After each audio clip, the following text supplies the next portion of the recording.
सब जगह के रूल्स एंड रेगुलेशंस होते हैं। तो यहाँ पे माउंटेन में भी कुछ चीज़ें हैं, टर्म्स हैं या फिर मैनर्स हैं, वो हम चीज़ें डिस्कस करेंगे। हैज़र्ड्स हैं कि क्या क्या हैज़र्ड्स आपदाएँ यहाँ पे आ सकती है या कैसे बचा जा सकता है ना। पहले माउंटेन मैनर्स में आता है ग्रीटिंग मैनर्स। जैसे अभी हम बात कर रहे थे कि कोई जय बोले बोल रहा है तो अपने आप रिप्लाई निकलता है, तो उसको इग्नोर नहीं करना है। आप ये तो चलो फिर भी भीड़ है, आप किसी और रिमोट एरिया में ट्रैक करने जाते हैं, है ना। आप लोग सिटी से गांव में जा रहे हैं, वो गांव वाले लोग शहर में नहीं आते, है ना। तो वो आप किसी गांव से क्रॉस करते हो तो वहाँ पे ये नहीं कि आप बस उनको देखा अपने आप सीधा निकल गए। उनको ग्रीट करना है, नमस्ते करना है, हेलो करना है। कोई बच्चे हैं उनको टॉफ़ी चॉकलेट दो, है ना। ये ग्रीटिंग मैनर्स का पार्ट है, तो ये हमें करना चाहिए ऑन द वे जो भी गाँव पढ़ते हैं ट्रैक्स में। उसके बाद आता है walking manners, conserve flora and fauna. Walking manners में ये है जो डिज़ाइन ट्रेन है, जो आपने ट्रैकिंग में देखा होगा, लोग बोलते हैं कि एक लाइन में चलो। ऐसा इसलिए बोलते हैं, आपने देखा यहाँ पे अब ये टेंट लगा है, बहुत बार लगा काफ़ी टाइम, तो यहाँ की वेजिटेशन खत्म हो गई। अब ट्रेल भी है, जो ट्रेल आपने देखा है जिस पे आप चल के आ रहे हो, रास्ता बना है, घास उड़ गई है। अब सारे लोग अगर इस पूरे एरिया में ऐसे चलेंगे इस लाइन में, तो ये पूरा एरिया इफेक्ट होगा। इसलिए एक सिंगल लाइन में चलो जिससे वेजिटेशन भी हार्म ना हो। एक डिज़ायर जो एक पाथ है वही चीज़ ख़राब हो, है ना। अब सारी जगह आप घूमोगे, और ऊपर से जो फ्लावर्स होते हैं आजकल अब लोग प्लग करके फ़ोटो, अब जो छोटे वाले ये मानसून फ्लावर, इनका कोई दिक्कत नहीं है, तो 5 दिन में 2 दिन में भी उगते हैं। पर जो और दूसरे फ्लावर्स होते हैं लोग उनको तोड़ लेते हैं, फ़ोटो खिंचवाते हैं, लगाते हैं। पर ऐसा नहीं करना चाहिए, क्योंकि वो कितने टाइम से उग रहा है हमें नहीं पता, है ना। वो चीज़ नहीं डिस्टर्ब करनी है इकोसिस्टम हमें, क्योंकि हमें जो आज हमारा नेचर है, ये वेजिटेशन है, ग्रीनरी है, हमें अपने बच्चों को नहीं, अपने मतलब बच्चों के बच्चों को नहीं, इवन हमें आगे की कितनी जनरेशन है उनको भी ये चीज़ हमें दिखानी है। उसके बाद आता है पास इन्फॉर्मेशन टू द टीम। जैसे कि आप ट्रैक करके आ रहे हैं, अगर आगे स्लिपरी है या कुछ है, तो ये नहीं कि बस आपका पैर स्लिप हुआ, आप बच गए, आप आगे निकल गए। तो जो आपके पीछे है, जो इन्फॉर्मेशन गाइड से पहले बंदे को आएगी, पहले ट्रैकर को आएगी, वो इन्फॉर्मेशन सेम लास्ट ट्रैकर तक भी जानी चाहिए। अगर वो पत्थर लूज़ है, उससे ध्यान से आना है, वो आपको बताया गया है, तो आपको वो इन्फॉर्मेशन पीछे पास करनी है। उसके बाद है अवॉइड थ्रोइंग स्टोन्स, जो बचपन में सब लोग करते थे, उठा के हाइट से फेंकना, पत्थर कौन कैसे फेंकता है। अब हमें नहीं पता नीचे कोई जानवर है, कुछ है ऐसे, है ना, ये नहीं करना चाहिए।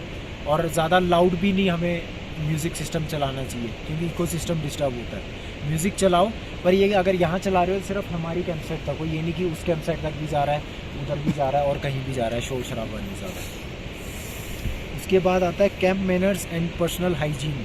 ये भी बहुत एक बड़ा मतलब मेजर पॉइंट है ट्रैकिंग में, कि हमें अपने जो ट्रैकिंग सॉक्स होती हैं वही डाल के नहीं सोना है, क्योंकि वो दिन भर की है, पसीने की है, और टेंट होता है बंद, आप उसी को सांस ले रहे हो, उसी को ब्रीथ कर रहे हो, है ना। तो वो भी बीमारी का वो है, ये पर्सनल हाइजीन में आता है। तो सॉक्स हमेशा सोने के लिए अलग होनी चाहिए, फ्रेश पेयर, और जो ट्रैकिंग की है चाहे वो एक पेयर रखो, चाहे वो दोबारा यूज़ करो मल्टीपल टाइम्स, पर सोने के लिए फ्रेश सॉक्स।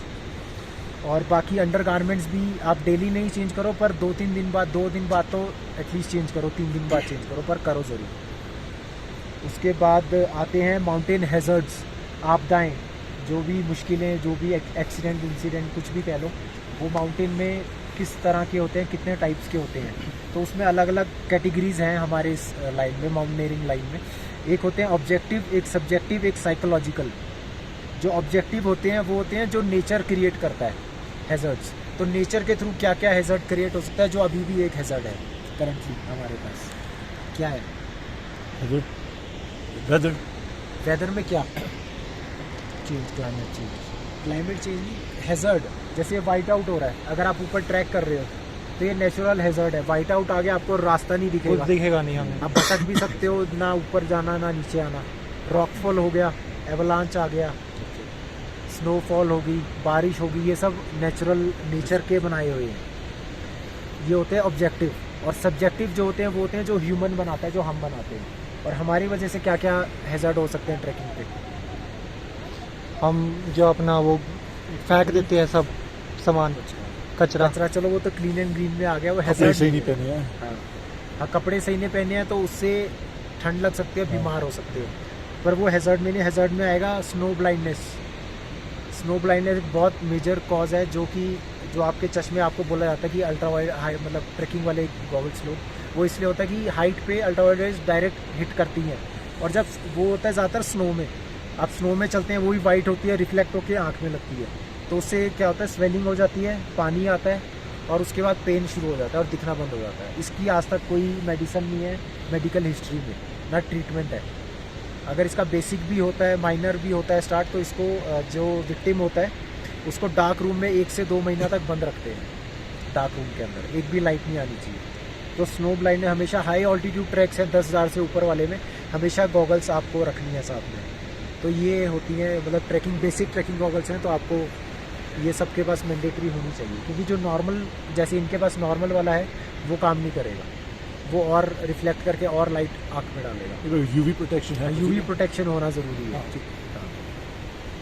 उसके बाद डिहाइड्रेशन, ये भी अपना सब्जेक्टिव हैज़र्ड है जो ह्यूमन बनाता है। डिहाइड्रेशन, अल्कोहल पियोगे डिहाइड्रेशन होगी, पानी नहीं पियोगे, चावल नहीं खाओगे डिहाइड्रेशन होगी। उसके बाद स्लिप एंड फॉल, वो भी हमारी वजह से, अगर हम फिसले गिरे तो हमारी वजह से होता है। ऑल्टीट्यूड सिकनेस भी डिहाइड्रेशन का पार्ट है, वो भी हमारी वजह से होता है। अगर हम प्रॉपर खाना नहीं खाएंगे, प्रॉपर रेस्ट नहीं होगा, प्रॉपर स्लीप नहीं होगा और एक्लिमेटाइज में दिक्कत होगी तो फिर ऑल्टीट्यूड सिकनेस होता है। उसके बाद आता है साइकोलॉजिकल हैज़र्ड। उसमें ये साइकोलॉजिकल हैज़र्ड में एक होता है सबसे पहले होम सिकनेस। होम सिकनेस इतने छोटे ट्रैक में नहीं होता है, वो एक्सपीडिशंस में होता है जो 10, 15, 20 दिन के होते हैं। होम सिकनेस का ये होता है कि किसी को अपनी वाइफ की याद, किसी को बच्चों की याद, किसी को पेरेंट्स की याद, किसी को गर्लफ्रेंड की याद, किसी को बॉयफ्रेंड की याद। तो किसी को भी किसी भी टाइप का साइकोलॉजिकल सिकनेस हो सकता है और तब वो बहुत बुरा हिट होता है। हमने खुद देखा एक्सपीडिशन में, लोग रोने लग जाते हैं, लड़ने लग जाते हैं, चिल्लाने लग जाते हैं कि नहीं हमें जाना है वापस, कैसे भी करके या बात करा दो। ऐसे से बहुत सीरियस इशू है ये भी। उसके बाद होता है लैक ऑफ कॉन्फिडेंस, ये भी एक साइकोलॉजिकल हैज़र्ड है। उसके बाद पुअर प्लानिंग। पुअर प्लानिंग जैसे आपकी आइटनरी ये बनाई गई है, वो किसी तरह से कैलकुलेट करके ही बनाई गई है बेसिक फिटनेस के हिसाब से। अगर हम इसको डायरेक्ट यहाँ से भीमद्वार ना रुकवाते, पार्वती बाग ले जाते, तो नेक्स्ट आपके 2 दिन आप टोटली बीमार होते, आप तबीयत ख़राब हो जाती है। तो वो हर जो भी कैंप साइट या ट्रैक्स आइटनरी बनाई जाती है आइटनरी, वो सब एक प्लानिंग का पार्ट है। वर्टिगो भी साइकोलॉजिकल है। वर्टिगो होता है हर किसी का फियर पॉइंट होता है। अब किसी का खाई होगा, किसी का हाइट होगा, किसी का पानी होगा, है ना, किसी का कुछ होगा, तो सबको वो भी साइकोलॉजिकल है। वैसे कुछ नहीं होता, नॉर्मल है, पर साइकोलॉजिकल होता है कि वो डर है, खतरा है। और ग्रुपिज़म होता है, काफ़ी जो बड़े ग्रुप्स होते हैं, जैसे कि आप लोग 3-4 एक साथ आए हैं, आप 4-5 एक साथ आए हैं, अब हम एक ग्रुप है, पर ज़्यादातर क्या होता है वो 4 लोग अलग रहेंगे, 4 लोग अलग रहेंगे, तो ग्रुपिज़म हो जाता है। तो वो एक यूनिटी नहीं बन पाती है ग्रुप में, फिर वो आगे पीछे चलता है ग्रुप। जैसे अभी भी थोड़ा बहुत ग्रुपिज़म नहीं बोलूँगा, पर यह है कि जैसे एक पीछे वाला ग्रुप अलग बना हुआ है, आगे वाला अलग बना हुआ है, आगे वाले निकल जाते हैं, पीछे वाले फिर आराम से चलते चलते आते हैं। ये भी एक फर्स्ट स्टेप है ग्रुपिज़म का, है ना। इनकी कोऑर्डिनेशन अलग है, उनकी कोऑर्डिनेशन अलग है। ये वाले इनसे बात भी कर रहे हैं, वो वाले इनसे बात, स्पीड भी अलग है। और नहीं, साथ में चलेंगे तो ग्रुप भी हम भी साथ में रखेंगे, फिर हम आगे नहीं जाने देंगे। अब ऑलरेडी जब एक ग्रुप निकल गया है, 2 गाइड उसके साथ, फिर जो पीछे रह गया 2 गाइड उसके साथ, वो भी वो होता है ना। अब जो पीछे वाले ग्रुप वाले हैं, जो दूसरे आगे वाले ग्रुप वाले हैं, मेरे ख्याल से नाम भी नहीं पता होगा किसी को, ऐसा भी होगा, है ना। तो ऐसा होता है, ये भी ग्रुपिज्म का है। उसके बाद बेसिक होती है एक्लिमेटाइजेशन। वो क्या होता है? एक्लिमेटाइज होना, एक्लिमेटाइज करना, क्लाइमेट को यूज्ड टू हो जाए। Change in humidity, change in weather, change in air, change in temperature, height, ये सब चीज़ें चेंज होती हैं, तो इसे एक्लिमेटाइजेशन प्रोसेस बोलते हैं। और इसको कैसे अडेप्ट करना चाहिए, हम कैसे एक्लिमेटाइज करें, क्या करना चाहिए हमें और क्या नहीं करना चाहिए, बताओ। बेसिक चीज़ें, रेस्ट करना, पानी, वो तो है बेसिक चीज़। हाँ, एकदम ऑल्टीट्यूड गेन नहीं करना। एक ह्यूमन बॉडी जो डॉक्टर बताते हैं, वो 2000 से 2500 फीट, 2500 फीट तक एक बॉडी नॉर्मल एक्लिमेटाइज कर सकते हैं। इससे ज़्यादा जाओगे तो तबीयत ख़राब होगी। तो इसमें क्लाइंबिंग में हमारे क्या होता है, जैसे हमें बोलते हैं क्लाइंब हाई स्लीप लो। तो जैसे एवरेस्ट आप पूछते हैं ना इतने दिन का क्यों है, तो उसमें ऐसा ही होता है। उसमें ये नहीं कि आज यहाँ आए कल पार्वती बाग, उसमें आज यहाँ आए हैं, शाम को पार्वती बाग जाएंगे, वापस यहीं आके सोएंगे, अगले दिन पार्वती बाग जाएंगे। तो ये होता है एक्लिमेटाइज। और इसमें बेसिक पॉइंट होता है पानी पीना। पानी मेन है जो डिहाइड्रेट नहीं होने, मतलब हाइड्रेट करेगा और आपको एक्लिमेटाइजेशन में हेल्प करेगा।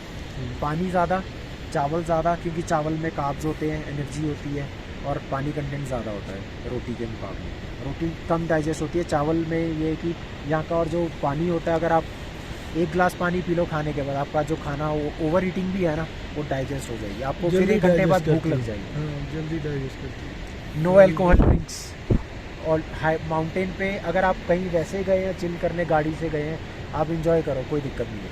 पर अगर आप ऑल्टीट्यूड ट्रैकिंग करना है, एक्सर्शन करना है, बॉडी का जहाँ फंक्शन करना है, वहाँ पे अल्कोहल नहीं।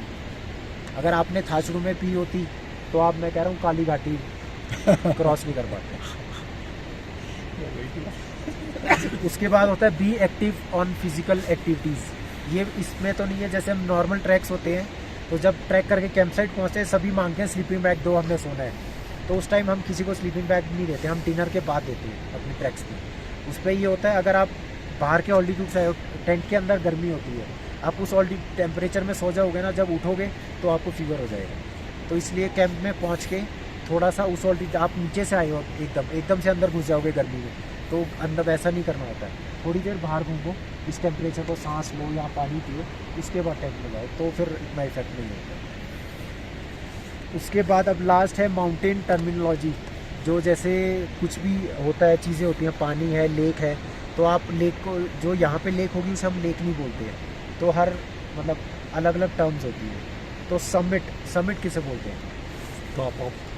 टॉप पे जाके आना। Highest point of the mountain, उसे समिट बोलेंगे हम। उसके बाद पास किसे बोलते हैं? 2 माउंटेन्स के बीच। 2 माउंटेन, ठीक है, पर उसका प्रॉपर क्या होता है? 2 विलेज के बीच का सेंटर। 2 state। वैलीज को कनेक्ट वैलीज करता है, 2 स्टेट्स और 2 वैलीज को जो कनेक्ट करता है। जैसे हमटा पास, उसमें हम कुल्लू मनाली वैली से जाते हैं, लाहौल स्पीति वैली में उतरते हैं, तो वो 2 वैलीज को कनेक्ट कर रहा है 2 स्टेट्स को। तो जो भी ये मतलब 2 वैलीज 2 स्टेट्स को कनेक्ट करेगा, वो से हम पास बोलेंगे, जैसे रुपिंग पास, हमटा पास, और भी बहुत पास होंगे। उसके बाद मैसिफ MASSIF, मैसिफ होता है ग्रुप ऑफ माउंटेन्स। जैसे एक ये पीक है, इसका नाम पूछा, इस पीक का नाम पूछा, इस पीक का नाम पूछा, ये एक ही रेंज में है, तो इसे मैसिफ बोलेंगे। जैसे आपको किसी पीक का फ्रेंडशिप पीक पता है, वहाँ पे वो सिंगल पीक है, कोई आसपास नहीं है, तो वो मैसिफ नहीं है। रेंज और मैसिव में कोई फर्क है? भागीरथी, Range। अन्नपूर्णा 1, अन्नपूर्णा 2, अन्नपूर्णा 3, तो मैसिफ है। एक माउंटेन पे 3 समिट्स। त्रिशूल, इंडिया हमारे उत्तराखंड में त्रिशूल माउंटेन है, उसके 3 समिट है, तो वो भी मैसिफ हुआ। उसके बाद ट्री लाइन किसे बोलते हैं? एक पर्टिकुलर हाइट पे जाके ट्री वहीं तक ग्रो करता है, उसके बाद नहीं होते, वेरी गुड, बिल्कुल एग्जैक्टली। जहाँ पे वेजिटेशन ख़त्म होना, जैसे कि पार्वती बाग तक वेजिटेशन है, इससे ऊपर नैन सरोवर को हम बोलेंगे ट्री लाइन, मतलब वहाँ पे वेजिटेशन और पेड़ ख़त्म। उसके वैली किसे बोलते हैं? जैसे बोलते हैं ना, मैं कसौल वैली में हूँ, मैं पार्वती वैली में, मनाली वैली में हूँ, वैली किसे बोलते हैं? इसी को ही बोलते हैं। किसको? ये टॉप पॉइंट हो गया, जो लो पॉइंट। जैसे कि अगर हम उधर डाउन फेस में। करें, हाँ। तो माउंटेन और आपके बीच का जो डिस्टेंस है, उसे हम वैली बोलते हैं। अगर मैं ऐसे खड़ा हो जाऊँ तो इस माउंटेन और हमारे बीच में ये वैली है। उसके बाद स्क्री, SCREE, स्क्री हमें मिलेगी ऊपर। स्क्री होती है बजरियाँ, पत्थर, स्टोन्स, छोटे छोटे लूज रॉक्स होते हैं जिस पे पैर रख के वो स्लिप करते हैं, उसे हम स्क्री बोलते हैं। तो स्क्री यूजली होती है आपकी 14,000 से ऊपर, 14,000 फीट से, जब वेजिटेशन बिल्कुल ख़त्म हो जाती है। वेजिटेशन आपकी 12,000 फीट के बाद ख़त्म हो जाती है। उसके बाद है बोल्डर्स, बड़े पत्थर। बड़े पत्थर, बड़े रॉक्स, बड़े पत्थर, इसे हम बोल्डर्स बोलते हैं। वर्गलास, VERGLAS, वर्गलास। आपने तो लेक्चर सुना है, आपको पता होगा। सारे सुने हैं। आप फिर बताओ, भूल गए? वर्गलास हमारे शहरों में भी, आप लोगों के साथ भी होता है कई बार, सर्दियों में बोलते नहीं, पाला पड़ गया, जैसे नीचे पानी होता है, उसके ऊपर पतली सी आइस, बर्फ़ जम जाती है हल्की हल्की, उसे वर्गलास बोलते हैं। Thin layer of ice on the water. Moraine किसे बोलते हैं?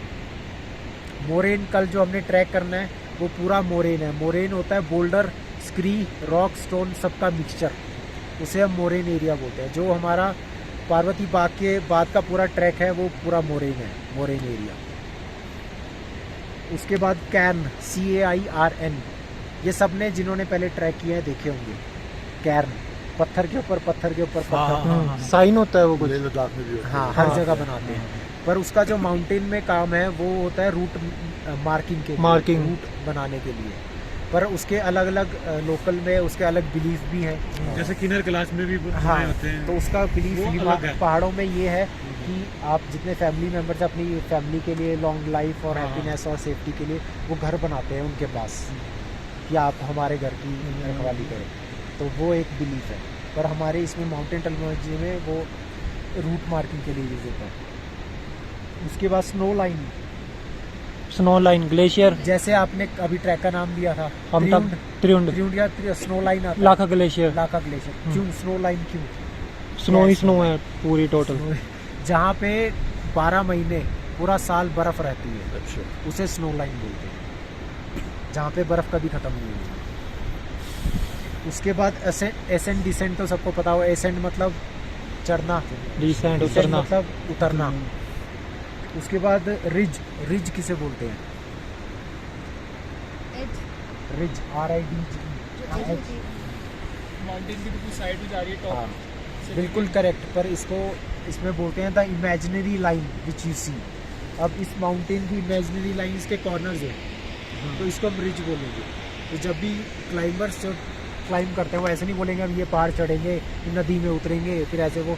तो इस तरह से कैलकुलेट करते हैं कि हम वो रिज लेंगे, फिर वहाँ से गली में उतरेंगे। गली होती है माउंटेन के बीच में डिप्रेशन, जो ये बीच में झरना है, ये गली के अंदर है, एक गली झरना है, ये गली बन जाती है अंदर, तो गली बोलते हैं वहाँ पे। ऐसे बोलेंगे ये गली लेंगे, तो वहाँ से उस रिज पे चढ़ेंगे, उस रिज से फिर हम डिसेंड करेंगे बोल्डर पे, इस बोल्डर से फिर हम उधर जाएंगे, ऐसे अप्रोच करेंगे। तो ये सब माउंटेन टेक्नोलॉजी होती है। लास्ट है आपका टार्न, TARN, वो हमारे इस ट्रैक पे भी है। टार्न, टार्न होता है हाई ऑल्टीट्यूड ग्लेशियर लेक, जैसे कि नैन सरोवर हाई ऑल्टीट्यूड लेक है, वो भी ग्लेशियर वाटर से जो ऐसे सोर्स है उसका। तो जो भी हाई ऑल्टीट्यूड आपका 12,000 फीट से ऊपर लेक है, जो भी 12,000 फीट से ऊपर है, उसे हम टार्न जैसे बोलते हैं। पेंगोंग। पेंगोंग भी टार्न है। जितने भी जैसे ब्यासकुंड ट्रैक है, ब्यासकुंड लेक है, वो हाई ऑल्टीट्यूड लेक है 12,000 से ऊपर, तो वो भी एक टार्न है। तो हाई ऑल्टीट्यूड लेक्स को हम टार्न बोलते हैं। प्राशर लेक भी टार्न है। चंद्रतौल। हाँ, चंद्रतौल। तो बस ये बेसिक इन्फॉर्मेशन है। Thank you.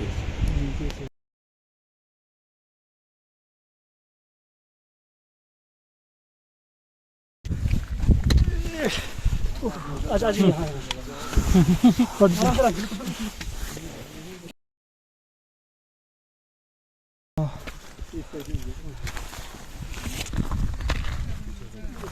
बहुत लोग हैं यार, सेफली।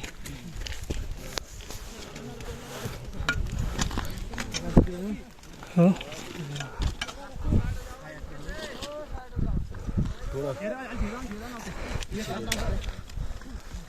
पकड़ के रखना। उन्होंने तो वाला इसलिए उन्होंने तो कितना दौड़ी तो दे दौड़े हैं यार। साइड हो जाओ। हाँ, थोड़ा साइड हो जाओ। हो जाओ भाई, नीचे गिरने जाना हम लोगों को।